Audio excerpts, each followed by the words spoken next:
My name is Max Elliott Anderson.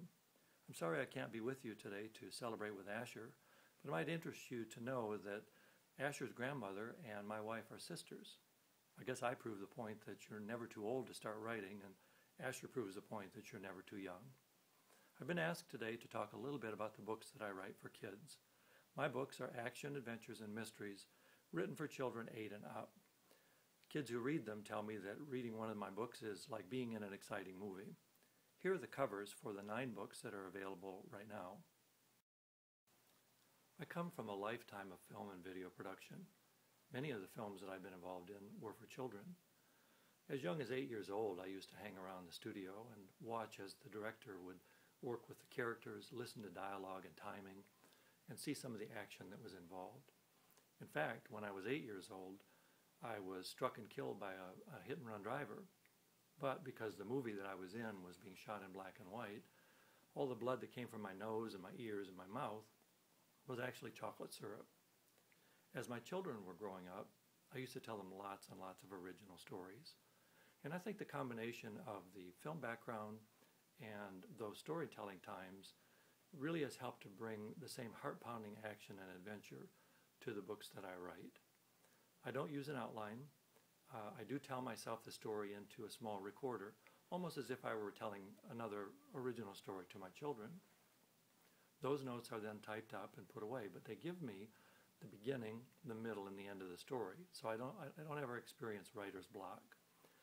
But while writing the stories, I have no idea who might show up or what might happen, and for me, it's almost like watching a dramatic film as it unfolds.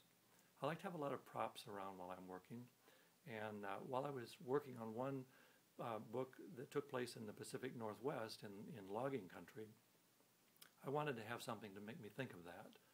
So I went and got an old hamster cage that my kids used to have and filled the bottom of it with redwood chips. And then I went out and caught a chipmunk. Now that isn't that hard really when you go out the door here where we live. More often than not, a chipmunk is going to run right into the drain spout, and it's quite easy to catch them. Here's a picture of the actual chipmunk that I caught, and I actually needed him 2 days in a row. So he sat in the cage and kind of provided the inspiration for me as I was working. This is a picture of my writing buddy, Avi. These boxes represent the 36 manuscripts that I have completed so far. Each story gets its own project box.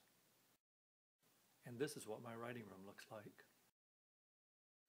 For authors, writing the books is really the smallest portion of what we do. We're also required to do much of our own promotion and marketing and speaking. And I like to put together my own videos about the books. This short video will give you kind of a capsulized view of the books that are available now.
Well, I hope that this brief video has given you some insights into the life of an author. And now I just invite you to celebrate with Asher and his new book.